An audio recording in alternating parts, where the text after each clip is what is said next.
अध्यक्ष जी, जेल से निकलने के बाद मैंने इस्तीफा दे दिया। मुझे इस्तीफा देने की कोई जरूरत नहीं थी।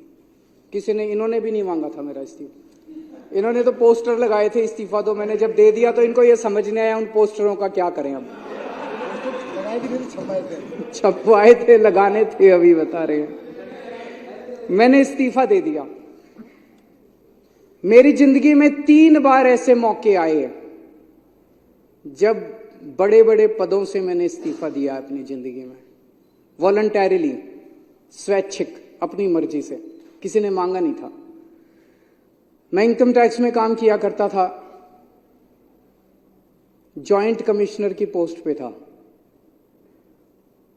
मन में यह था कि देश के लिए कुछ करना है, समाज के लिए कुछ करना है। तो मुझे यह लगा कि जो मैं नौकरी कर रहा हूं, ये नौकरी तो और कई लोग कर लेंगे। मेरे जैसे और बहुत इनकम टैक्स में जॉइंट कमिश्नर हैं, वो लोग कर लेंगे। मुझे कुछ ऐसा करना चाहिए जो हर आदमी नहीं करता। मैंने जॉइंट कमिश्नर की नौकरी से त्यागपत्र देके और 10 साल दिल्ली की झुग्गियों के अंदर काम किया। जॉइंट कमिश्नर की नौकरी से मैंने इस्तीफा दिया था। किसी ने इस्तीफा मांगा नहीं था। और जब मैंने इस्तीफा दिया था, 2006 में इस्तीफा दिया था। वैसे तो मैं छुट्टी लेके 2000 से ही निकल गया था। उस वक्त कोई पार्टी नहीं थी, कोई आंदोलन नहीं था, और दिल्ली की झुग्गियों में जाके मैं रहने लगा था। तब ये नहीं था कि मैं मुख्यमंत्री बनूंगा या चुनाव लड़ूंगा। चुनाव लड़ने का कोई इच्छा नहीं थी। फिर 2013 में हमारी सरकार बनी और 49 दिन की सरकार के बाद अपने उसूलों पे मैंने इस्तीफा दिया था। 49 दिन के बाद। किसी ने मांगा नहीं था इस्तीफा। 49 दिन के बाद इस्तीफा दिया था। और अब तीसरी बार, अब जेल से निकलने के बाद मैंने इस्तीफा दिया है। मैं सत्ता के लिए नहीं आया। मेरे को सत्ता की जरा सी भी भूख नहीं है। मेरे को सत्ता का, पैसे का जरा सा भी लालच नहीं है। देश के लिए आए हैं, देश के लिए कुछ करने के लिए आए हैं। और दूसरी तरफ ये लोग बेचारे परेशान हो गए हैं कह कह के, भाई 75 साल का रूल आपने ही बनाया था। मेरे को कल एक आरएसएस के बहुत सीनियर नेता मिले। उन्होंने बताया, बोले जी आरएसएस ने अल्टीमेटम दे दिया है कि भाई 75 साल का रूल तो लागू होगा।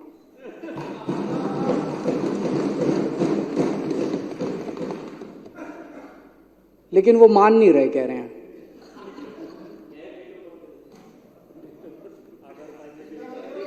सत्ता छोड़नी बहुत मुश्किल है।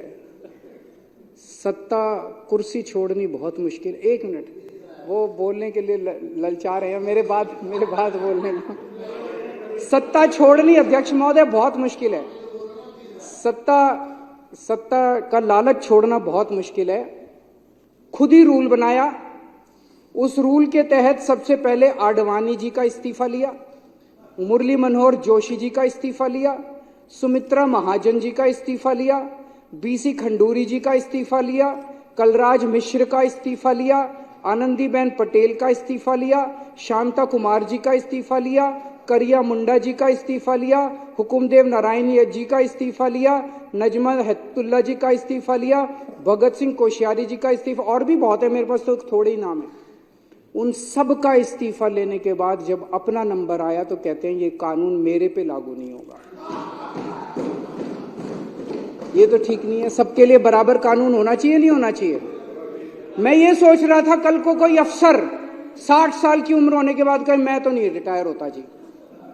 कल को कोई सुप्रीम कोर्ट का जज 65 साल की उम्र होने के बाद कहे जी मैं तो रिटायर नहीं होता। व्यवस्था ही खराब हो जाएगी। ऐसी व्यवस्था कैसे चलेगी? अगर आपने अपने अंदर एक रूल बनाया, कानून बनाया, भाई 75 साल में सारे रिटायर होंगे, तो सारे रिटायर होंगे, उसमें सारे आते हैं। उसमें तो सत्ता का लालच जो है, कुर्सी से चिपके रहने का, जो कहते थे परिवार नहीं है, किसके लिए, पता नहीं किसके लिए इतना लालच है उसका। तो आज आरएसएस के कार्यकर्ता घर घर में जब जाते हैं तो लोग उनसे पूछते हैं कि भाई 75 साल का रूल उनके ऊपर क्यों नहीं लागू होगा, जब सबके ऊपर लागू हो रहा है।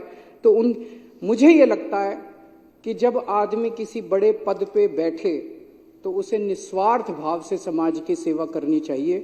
पद रहे ना रहे, इसकी चिंता बिल्कुल नहीं करनी चाहिए।